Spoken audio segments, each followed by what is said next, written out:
Hello friends, welcome to my YouTube channel online learning website.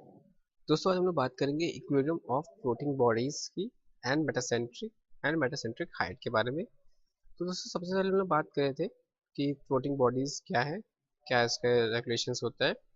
तो basically three types के floating bodies के बारे में बात की जा रही है। पहला स्टेबल इक्विलिब्रियम, दूसरा अनस्टेबल इक्विलिब्रियम, तीसरा न्यूट्रल इक्विलिब्रियम। तो स्टेबल इक्विलिब्रियम कंडीशन कब होगी कि जब body floating in a liquid returns back to its original position. If a body floating in a liquid returns back to its original position when given a small angular displacement, then the body is said to be stable equilibrium.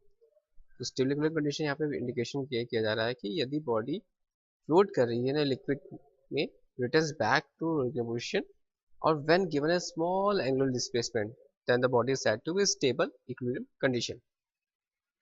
Second जब बात की जा रही है unstable equilibrium condition की, तो body floating in a liquid does not return back to its original position. जब stable condition थी तो इसमें क्या हो जाता है कि वापस अपनी ओरिजिनल पोजीशन पे पहुंच जा रहा था। लेकिन जब बात करेंगे अनस्टेबल इक्विलिब्रियम कंडीशन की, तो उसमें हमारा यहाँ पर नहीं पहुंच रहा है। तो does not return back to its original position and heals further away when given a small angular displacement, then the body is said to be unstable equilibrium। इसमें भी small angular displacement था, स्टेबल में भी, और stable में भी हमारा क्या स्मॉल एंगुलर डिस्प्लेसमेंट है। लेकिन इसमें क्या था कि वापस अपनी ओरिजिनल पोजीशन पे पहुंच जा रहा था। लेकिन इसमें क्या होगा, इसमें does not return back to the original position. जब हम लोग बात करते हैं third, that is neutral equilibrium condition की, तो बॉडी फ्लोट कर रही है लिक्विड, ऑक्यूपाई कर रही है new position and remains at the rest in the new positions when given a small angular displacement, the body is said to be in neutral equilibrium। तो neutral equilibrium condition में क्या हो रहा है कि यदि बॉडी फ्लोट कर रही है in a liquid occupy the new position and remains at a rest condition ही है यहाँ पर in the new position when given a small angular displacement, then the body is said to be a neutral equilibrium condition. Neutral condition में क्या हो जाएगा, neutral equilibrium condition में आप यहाँ पे देख रहे हैं क्या हो रहा है, rest in the position.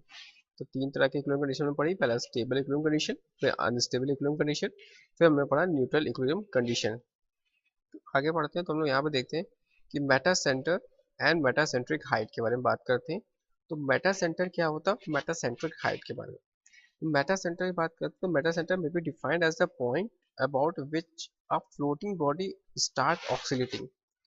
Meta centre में be defined as a point, वो पॉइंट है जहाँ पर फ्लोटिंग बॉडी स्टार्ट ऑक्सीलेटिंग करना, ऑक्सीलेटिंग स्टार्ट करना हो जाएगा, तो वो हमारा क्या है, metacentre. When I given a small angular displacement it is denoted by capital M.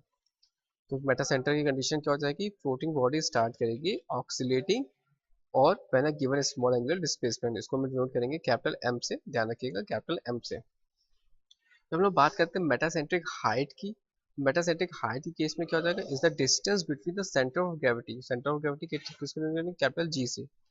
Metacentric height क्या होगी, metacentric height is the distance between the centre of gravity and centre of gravity of the floating body and the meta centre capital M.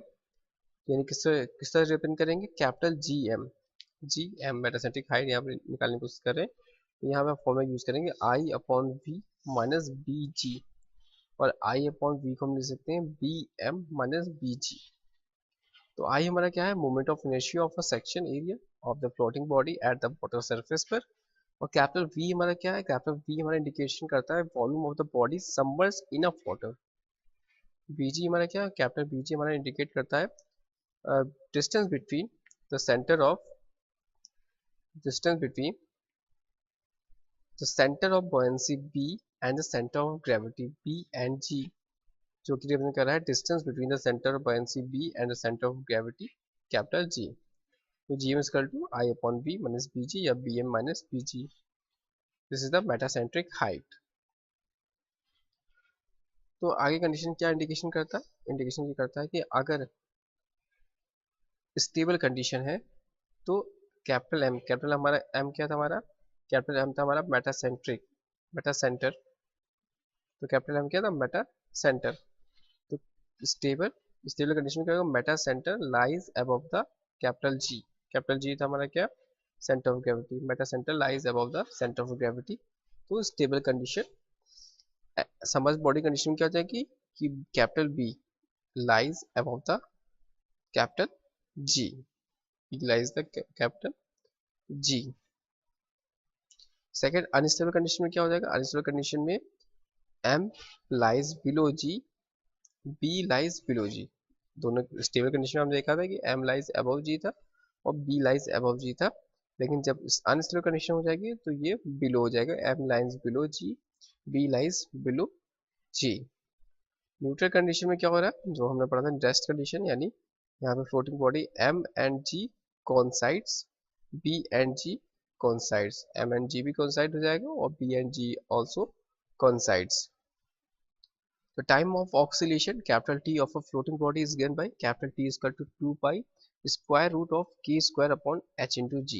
k हमारा क्या है, radius of gyration है, and k is the क्या है, k is the radius of gyration of the floating body about the center of gravity, and small h my क्या है, small h is the meta center height of the floating body। तो क्या हमारा क्या है, capital G M से हम लोग जो इसको रिप्रेजेंट कर रहे हैं। तो मेटा सेंटर हो गया, मेटा सेंट्रिक हाइट हो गया, और हमने यहाँ पे कंडीशन देखी stable equilibrium condition, M lies above the capital G, B lies above the G. Unstable condition देखी हमने, M lies below the capital G, B lies below the capital G. And neutral condition का M and capital G is coincides, B and G are the coincides. Thanks for watching.